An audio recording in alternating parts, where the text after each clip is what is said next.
Colossiens chapitre 3, versets 1 et 2.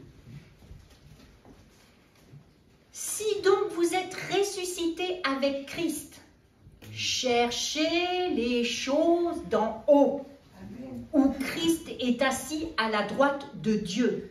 Affectionnez-vous aux choses d'en haut, et non à celles qui sont sur la terre. Waouh, waouh, waouh, waouh. Là, j'ai l'impression qu'on décolle vers le ciel. Là. Amen. Amen. Et on en a besoin. C'est bien d'avoir les pieds sur terre. C'est bien, c'est très bien d'avoir la tête sur les épaules. Mais des fois, ça fait du bien d'aller voir plus haut et voir un peu ce qui se passe en haut. Amen. Amen. Donc, en tant que chrétiens, nous devons tous marcher par la foi. Et vous le savez bien, quand on est chrétien, si on ne marche pas par la foi, on passe à côté de quelque chose. Amen, de beaucoup de choses même. Et nous devons marcher de façon prophétique. N'oubliez pas que le prophétique, c'est pour vous premièrement. Amen. Et c'est ça dont l'Église a besoin aujourd'hui. Pourquoi? Parce que l'Église, avec un grand E qui est universel, aujourd'hui est apostolique et prophétique. Donc nous sommes appelés à aller plus loin et nous sommes appelés à vivre prophétiquement. Amen, on va expliquer ce que c'est, parce que si je vous laisse comme ça avec ça, on fait quoi là? Amen. Donc on va aller plus loin. Nous sommes les chrétiens de la dernière heure. Donc nous avons un challenge complètement différent que ceux qui sont passés avant nous. Et ça, nous savons que nous avons quelque chose en plus que nous devons faire en plus. Et suivre les saisons de Dieu, ce n'est pas si simple, mais qu'est-ce que c'est bon. Les chrétiens de la dernière heure ne sont pas à la ramasse, ne sont pas par terre. Ils sont debout et sont appelés à être des guerriers, à être des conquérants de la foi et à aller beaucoup plus loin que ceux qui étaient encore derrière nous. Amen. Parce qu'on ne vit plus comme le temps passé. On ne vit plus dans une petite routine. On n'est plus là librement à prendre notre Bible sous le bras et à se rencontrer, se rassembler comme on le faisait à l'époque. C'est complètement différent aujourd'hui. Et nous devons intégrer ce fait, cette direction qu'il faut marcher prophétiquement et plus que jamais dans la foi. Amen. Amen. Nous devons être des visionnaires et prendre le temps de voir ce que Dieu a en réserve pour nous. Et d'ailleurs, c'est ce qui est problématique pour beaucoup de chrétiens. Pourquoi? Parce qu'ils sont privés de vision spirituelle, au point que beaucoup se découragent et vont même jusqu'à tomber dans l'incrédulité. C'est ça la problématique aujourd'hui. C'est parce qu'ils n'ont pas de vision spirituelle. Ils ne savent pas se projeter. Ils ne comprennent pas, ne savent pas comment être des visionnaires. Amen.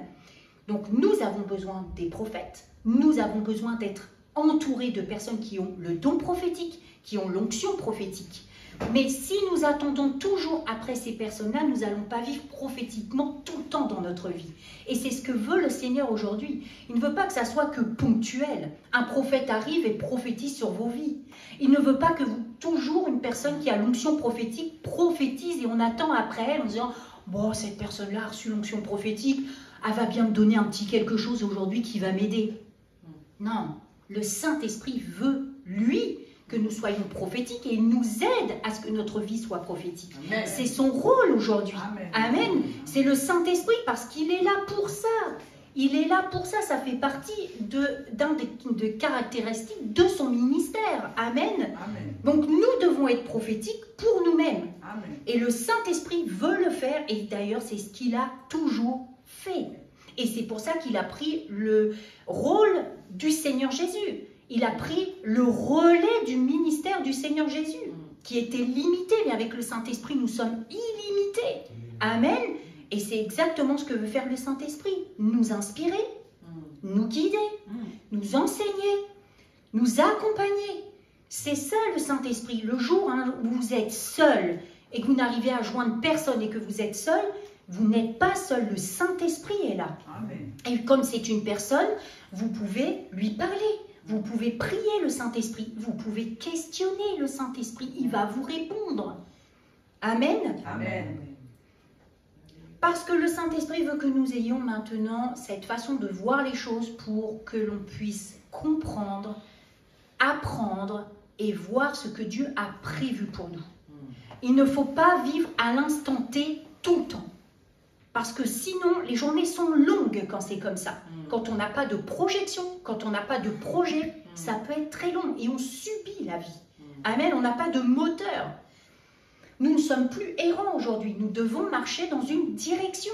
Amen, nous ne sommes plus seuls parce que le Saint-Esprit est avec nous.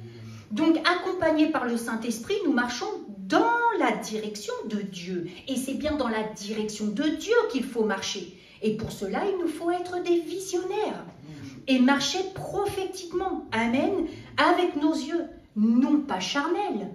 Amen, mais spirituels. Et en plus des yeux spirituels, mais bien ouverts. Pas à semi-ouverts, bien ouverts. Amen. Donc si vous êtes dans une situation difficile aujourd'hui, douloureuse, ne regardez plus à la réalité. Mais voyez, vivez la vérité. Amen. Alors la réalité dit qu'il y a un problème. Et il y a un problème. Quand on a mal quelque part, que ce soit une douleur physique, mentale, psychologique, émotionnelle, la douleur est là et on ne peut pas l'écarter. On ne peut pas dire « mais moi je vais bien, je n'ai pas de problème et je n'ai pas de douleur ». Mais la vérité dit que c'est réglé. Et pourquoi le problème est réglé? Parce qu'il a été réglé à la croix. Amen. Et aujourd'hui, il n'y a plus ce problème. Ça, c'est la vérité. Et déjà, rien que d'être dans cet état d'esprit, dans cette mentalité, nous savons déjà que nous arrivons à nous projeter. Parce qu'effectivement, j'ai mal aujourd'hui. Oui, je suis dans une situation difficile. Oui, effectivement, je ne dors pas. Oui, je n'ai plus faim. Oui, j'ai mal. Oui, ma situation est compliquée au travail, avec mes enfants, etc. On a tous un problème aujourd'hui. Tous, on peut dire, j'ai un problème. Et c'est la réalité. Mais la vérité de la parole dit, mais ton problème a été réglé. Amen. Il est réglé parce qu'il a été réglé. Amen. Amen. Ça, c'est la puissance du Seigneur Jésus. Amen. N'oublions pas le prix qu'il a payé. Amen. Donc nous ne parlons plus au présent dans ces cas-là. Nous parlons plus au présent parce que nous sommes des visionnaires et que nos yeux maintenant voient la solution. Donc nous, on est déjà dans notre solution. On ne vit plus l'instant présent. Amen. Nous vivons maintenant le futur. Et nous déclarons et nous prophétisons sur nos vies que le problème est réglé. Amen. C'est ça, être des visionnaires. Et on visionne la solution. On visionne que le problème est réglé. Amen. Amen. La croix, elle est derrière nous. Nous sommes allés à la croix parce qu'à un moment donné, nous nous sommes rendus compte que nous étions des pécheurs. Et c'est le Saint-Esprit qui nous a éclairés sur cette situation de pécheurs. Nous sommes allés à la croix. Nous avons pleuré nos péchés. Nous avons dit pardon au Seigneur Jésus. Mais la croix, elle est là maintenant. Elle est juste derrière. Amen. Nous ne nous arrêtons pas au salut. Le plan de la rédemption est le plus grand des miracles. Je vous l'accorde. Si aujourd'hui on n'est pas sauvé, on peut être guéri, on peut sortir de toutes nos situations. Ça ne sert à rien. Parce que demain, nous allons en enfer. Nous avons besoin d'accepter Jésus dans notre cœur. C'est le plan le plus important. Amen. Être sauvé. Mais Jésus nous demande maintenant de marcher sur le chemin qu'il a tracé devant nous. Il est en train de nous dire, mais je ne suis plus à la croix. Je n'y suis plus. Pourquoi tu regardes encore à la croix? Je suis ressuscité, moi, aujourd'hui. Là où je suis désormais, je suis là-haut, moi. Je suis là-haut, je ne suis plus à la croix. Projette-toi maintenant et regarde où je suis. Regarde, je suis assis à la droite du Père. Je suis dans le royaume. Elle est là, ta solution. Vois plus haut que ta situation actuelle. Amen. Et c'est ça ce que veut le Seigneur. Ok, ça y est, t'es arrivé à la croix. Mais maintenant, va. Mais va là où moi je suis. Je ne suis plus accroché à la croix. Et même le tombeau est vide. Maintenant, je suis là-haut. Va là-haut avec moi. Va là-haut avec moi. Vois plus loin. Vois plus haut. Sois un visionnaire. Amen. Nous aurons toujours des combats et des épreuves. Ça, de toute façon, Jésus ne nous l'a pas caché, il ne nous a pas menti, il a dit, ça va pas être facile. Ça va pas être facile, on n'est pas plus grand que le Maître. Ce qu'a vécu Jésus, nous allons le vivre. Mais nous avons dit, oui, mais je te dis oui quand même. Je te dis oui quand même, Jésus. Parce que je sais que sans toi, de toute façon, je ne suis rien, je suis perdu. Amen. Mais nous obtenons toujours la victoire. Quand on sait où on va et où on regarde. Amen. Et la victoire, elle est déjà à nous. Jeunesse de l'Éternel, vous avez la victoire. Qu'importe ce qui se passe aujourd'hui, parce que vous êtes dans une génération hyper plus difficile que la mienne. Quand j'avais votre âge, j'avais pas les mêmes soucis que vous. Pas du tout. Oh mais j'en étais pas là. Déjà, il n'y avait même pas Internet, il n'y avait pas les portables.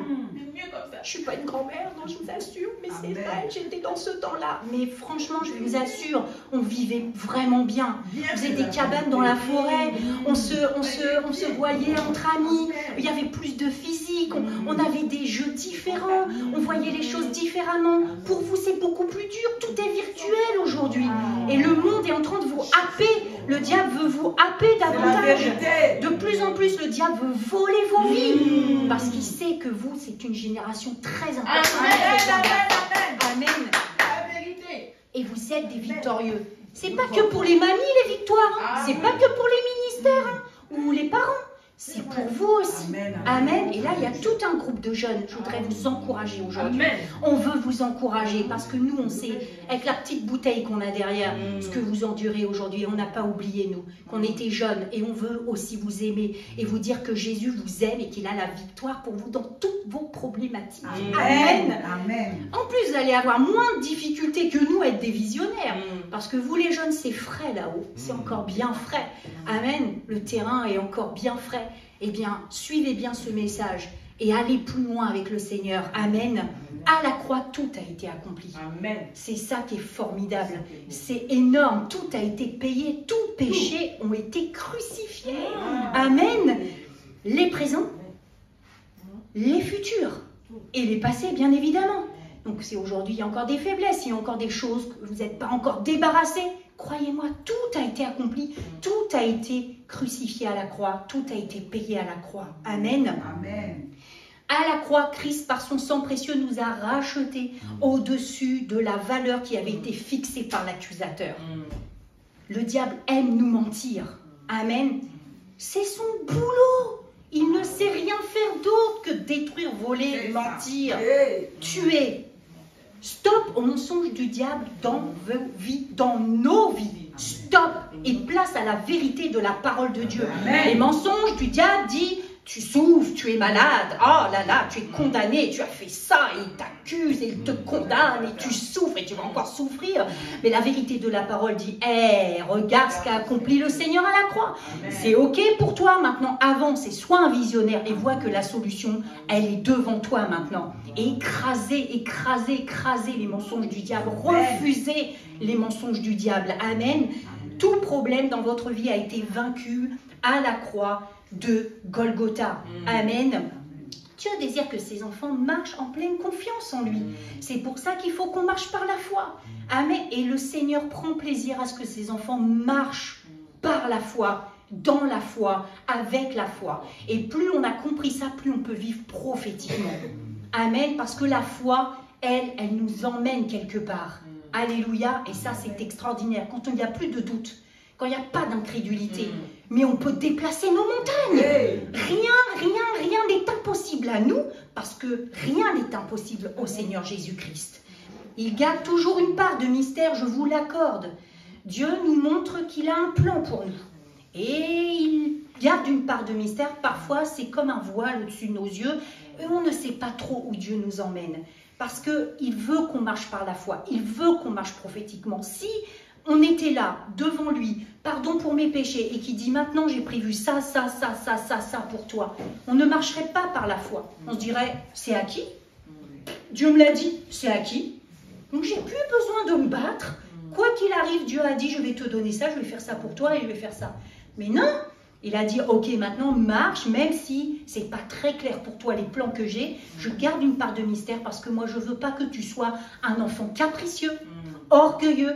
Je veux que tu m'aimes aussi pour qui je suis, pour ce que je te donne. Beaucoup de chrétiens, Dieu donne, merci Dieu parce que tu me donnes. Mais pour qui il est? Pour qui il est? C'est pour ça qu'il veut qu'on marche dans la foi et qu'il ne nous donne pas tout de suite. Amen. Amen. Le Seigneur veut que nous apprenions à marcher par la foi et prophétiquement. Il y a bien quelque chose que je voudrais que vous reteniez, c'est ça. Amen. Pour que quand vous sortez, mes bien-aimés, pas de paroles négatives. pas de parole de doute. Amen. Et que vous puissiez maintenant avoir une nouvelle paire de lunettes pour voir prophétiquement ce qui se passe devant vous. Amen. Amen. Nous devons prendre conscience du monde spirituel dans lequel nous sommes. Ce monde spirituel qui nous entoure. Amen. Et ça, quand on en prend conscience qu'il y a un monde spirituel, ça nous aide davantage à marcher dans la foi et prophétiquement. Amen. Donc il faut passer outre ce monde physique que nous voyons avec les yeux de la chair. Et nous devons dire, mais nous, on est chrétiens maintenant. Donc j'arrête de m'attacher à tout ce qui se passe ici dans ce monde. Je dois maintenant évoluer dans ce monde spirituel. Amen, parce que nous sommes spirituels. Amen. Le monde physique est le monde que nous voyons avec nos yeux charnels. Le monde spirituel est le monde que nous voyons avec nos yeux spirituels. C'est là la différence des enfants de Dieu. Quand on est chrétien, il y a une différence entre les païens et les chrétiens. Sinon, ça sert à quoi d'être chrétien avec le prix qu'on paye? Ça sert à rien. Si Jésus sert à rien, si tout ça ne sert à rien, ça ne sert à rien d'être chrétien. Autant rester dans le monde. Amen. C'est pour ça que nous, on est différents des gens du monde et on marche dans un monde spirituel. Amen. Quand nous devenons chrétiens, la perspective des choses change. Et malheureusement, parfois, nous avons encore un discours non spirituel, parce que nous sommes dans ce monde physique et nous avons du mal à nous en détacher. Nous sommes dans ce monde, mais nous ne sommes pas de ce monde. Retenez bien ça, parce que nous sommes spirituels. Amen. Jean chapitre 15, verset 19. Si vous étiez du monde, le monde aimerait ce qui est à lui. On n'aurait pas de problème relationnel, hein. On n'aurait aucun combat, hein. Pas d'adversité. Voilà, le monde ne nous embêterait pas après tout, hein. Mais parce que vous n'êtes pas du monde et que je vous ai choisi du milieu du monde. Oh my God. Ouais. À cause de cela, le monde vous hait. C'est dur comme mot, hein. C'est pas juste ne t'aime pas, va te causer des problèmes. Non, c'est haïr. Nous n'appartenons plus à ce monde, nous appartenons à Christ. Amen. À Christ. Et donc nous sommes dans la vérité. Et comme nous sommes dans la vérité et que le monde est la vérité, il nous hait. Nous sommes dans l'amour. Mais le monde est l'amour. N'aime pas l'amour. Et comme on est amour et qu'on est différent, le monde est ça et combat ça. On est lumière. Amen. Mais le monde est ténèbres. Hey. Donc il nous hait parce que nous ne sommes plus ténèbres. Nous sommes lumière. Amen. Amen.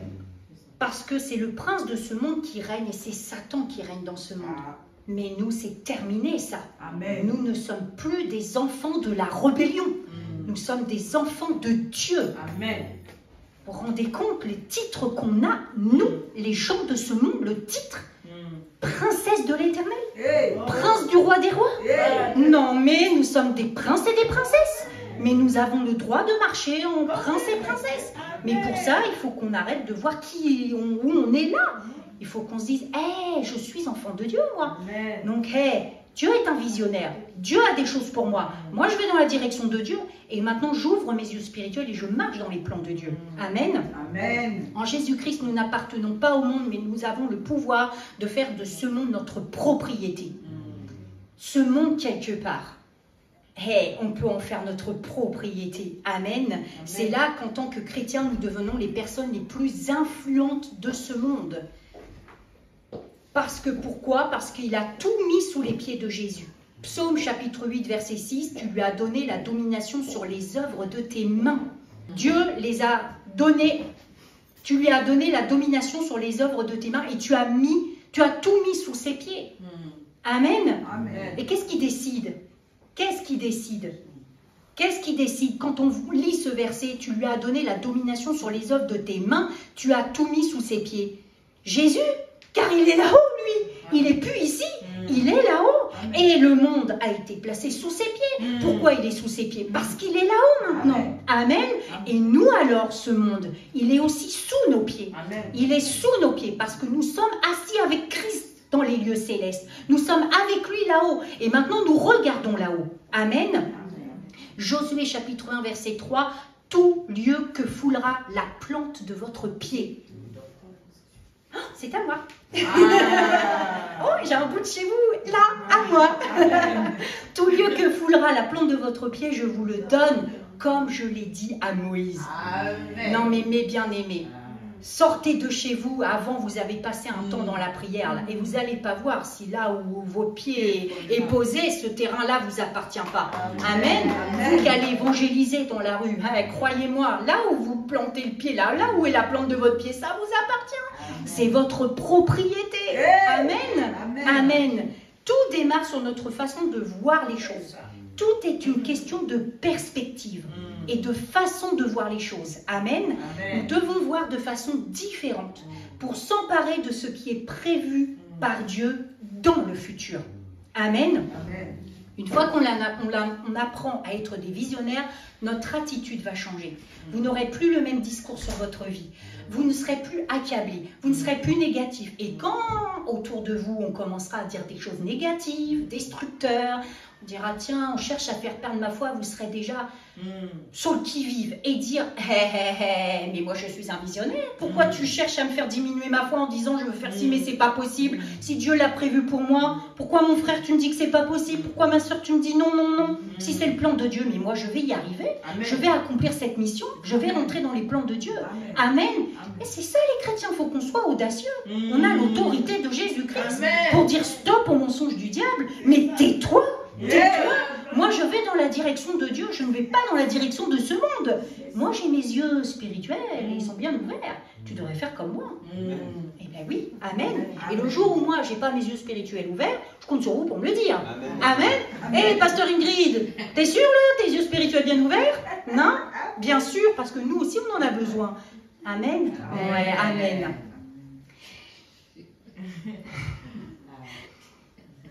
On va lire, on va prendre un exemple que j'aime beaucoup par rapport à ce message. Amen. Parce qu'il faut que ça soit un peu concret. Parce que dans tout ça, il y a quand même des personnes qui l'ont vécu un peu avant nous. Amen. Et on va s'en inspirer. Amen.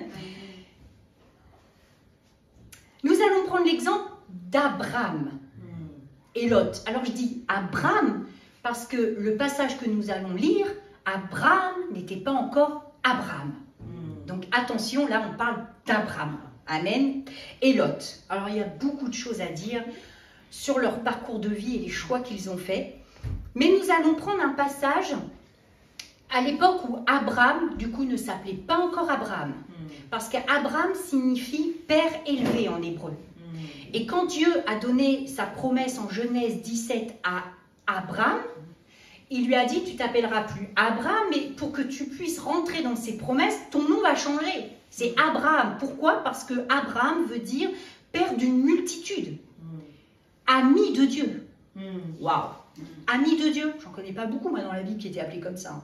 Je veux être appelé ami de Dieu. On veut tous être... Vaut mieux avoir Dieu quand même, quelque part, que comme ennemi. Hein.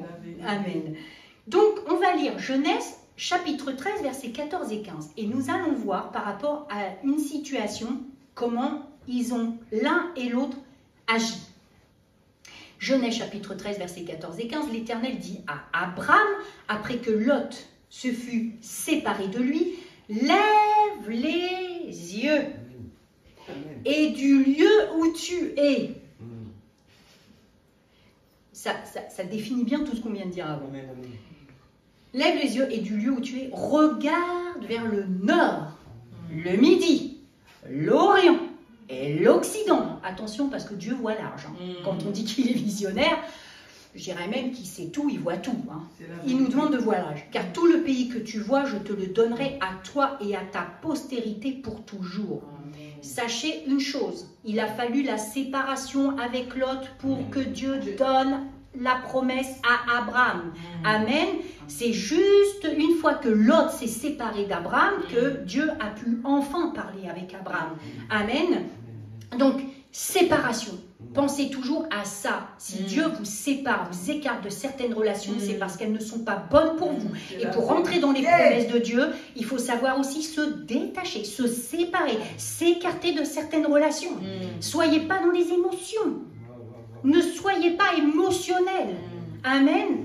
Dites-vous, je suis spirituel et mes relations doivent être spirituelles. Amen. Mes connexions doivent être divines parce que moi, je dois aller dans la promesse de Dieu. Alors, le moindre problème avec qui que ce soit qui va me mettre une barrière entre ma destinée et le plan de Dieu, séparation. C'est la Bible qui dit, une fois que Lot s'est séparé d'Abraham, là, Dieu a pu causer à Abraham. Et là, ça devenait sérieux. Là, ça devenait sérieux. Lève les yeux du lieu où tu es. Dieu n'aurait pas dit ça à Abraham si Lot était encore là. Mais là, il lui a dit, hé, mon gars là, va voir là-haut. Va maintenant, vois. Parce que cet appel était unique. Même quand on est mari et femme, le mandat est personnel. Amen. Le salut est personnel. Amen. Amen. Alors imaginez avec des relations. C'est personnel, notre appel, notre mission, notre destinée est personnelle et individuelle. Et Dieu veut que nous voyions large, nord, midi, l'Orient. Mais alors, quitte à faire même un balayage à 360 degrés. Amen. Et plus de hier pour voir juste le petit étriqué. Dieu veut qu'on voit loin, largement ce qu'il a prévu pour nous. Amen. Et c'est exactement ce qu'il a fait avec Abraham.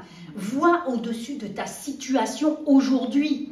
Dieu te dit, là où tu es, là, mais vois plus haut. Vois du nord au midi, de l'Occident à l'Orient. Ne vois plus ta situation. Sors de ta situation. Visionne que la solution est là. Va maintenant, rentre dans mes promesses. Jouis de la vie que j'ai prévue pour toi. Éclate-toi dans mes voies. Le Seigneur veut la Shekinah dans notre vie. Mais pas des petits chrétiens, petits pieux, il va à l'église, et puis après c'est quoi? Mais Dieu veut que... Mais on vive vraiment sa présence. Amen. Amen. Amen. Et pour ça, il faut qu'on voit large, il faut qu'on comprenne ce qu'il a prévu pour nous, il faut qu'on comprenne qui il est pour nous, il faut qu'on voit large. Amen. Amen. Il n'y a pas de binôme dans ce cas. On est ensemble. On est une fraternité. On aime être ensemble. Mais face à Dieu, dans notre intimité avec Dieu, non. On est seul. On est seul.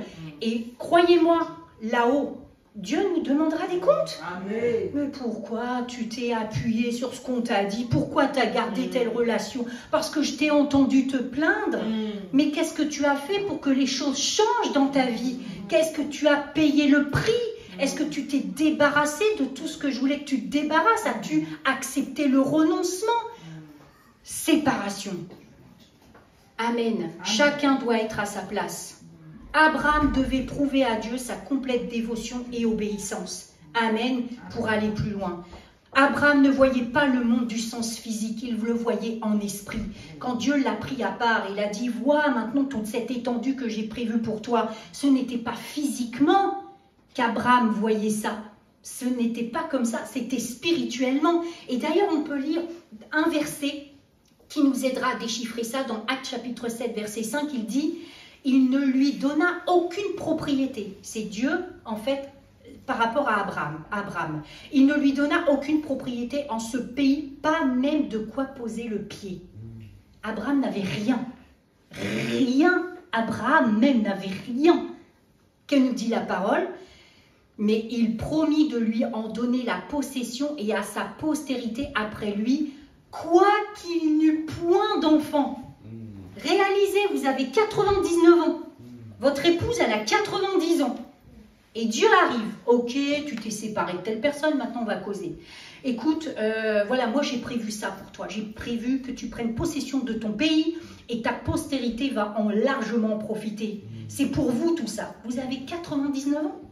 Vous pensez à quoi quand vous avez 99 ans? Vous préparez vos funérailles en gros.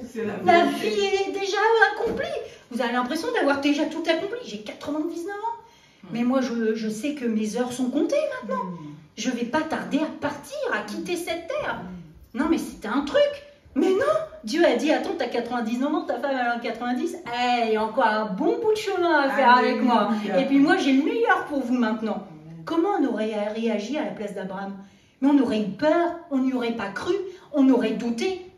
D'ailleurs, ils ont douté, parce que si on lit Genèse chapitre 17, donc là c'est Abraham, hein, 15-19, Dieu dit à Abraham, « Quant à ta femme Sarai, tu ne l'appelleras plus Sarai, car son nom est Sarah, je la bénirai et je te donnerai même un fils. » Ismaël était là, mais il lui dit, « Je te donnerai même un fils. » À travers elle, parce que ce fils était spécial, il ne comptait pas Ismaël, Dieu, même s'il a largement béni aussi. « Je la bénirai et elle donnera naissance à des nations.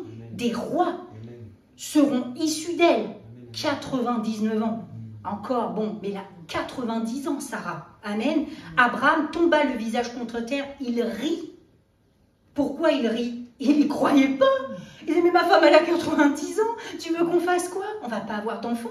Ouh là là, non, il n'y croyait pas.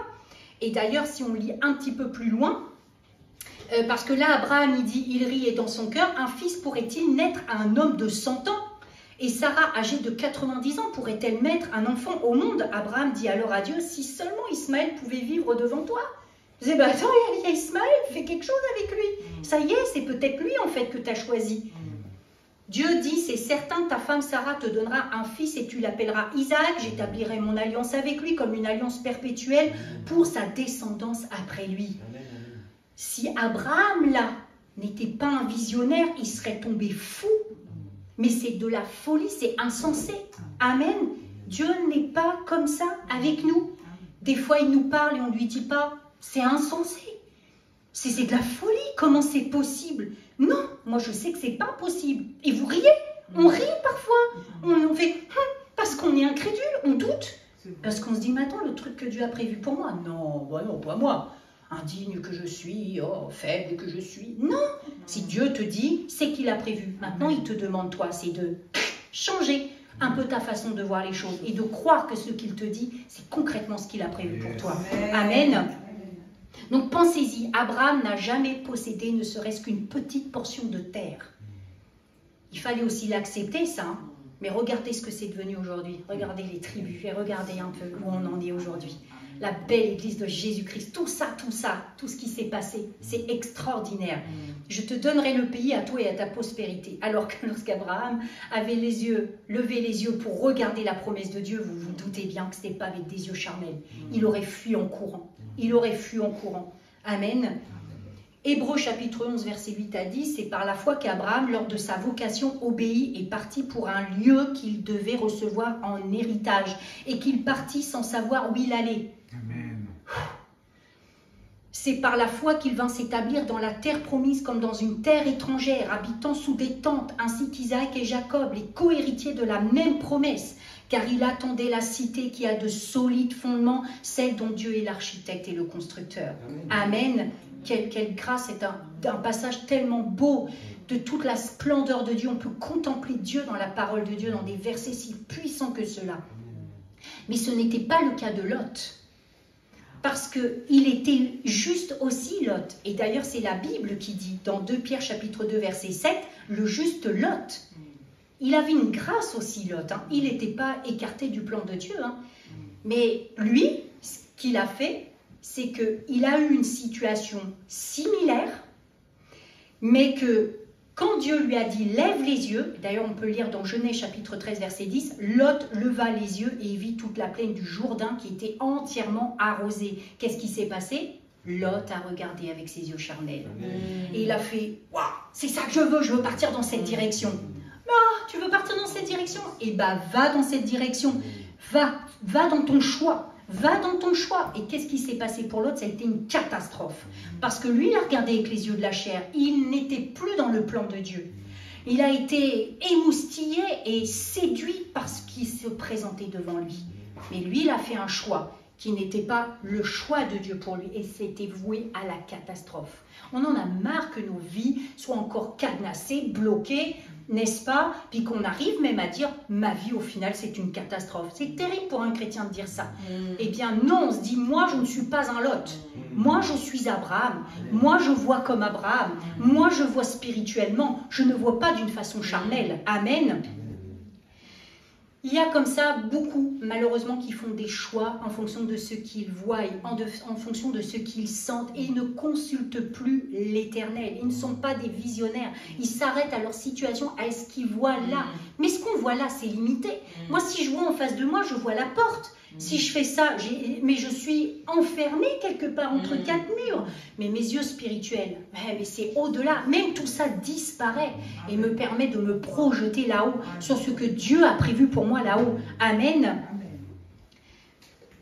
Cherchez premièrement le royaume et la justice de Dieu et toutes ces choses vous seront données par-dessus tout, nous dit la parole dans Matthieu 6, 33. Et si je peux conclure par ça, recherchez toujours la volonté de Dieu, la direction de Dieu, le royaume de Dieu, la parole de Dieu, votre relation avec Dieu, toujours ça en premier. Et je vous assure, vous allez réussir vos études, vous allez avoir une carrière, vous allez être dans la santé, vous allez être dans vos délivrances, vous allez jouir de la vie parce que le Seigneur ne nous abandonnera jamais. Si on le met en premier et qu'on dit ok, à partir d'aujourd'hui, je marche avec mes yeux spirituels. Amen. Amen.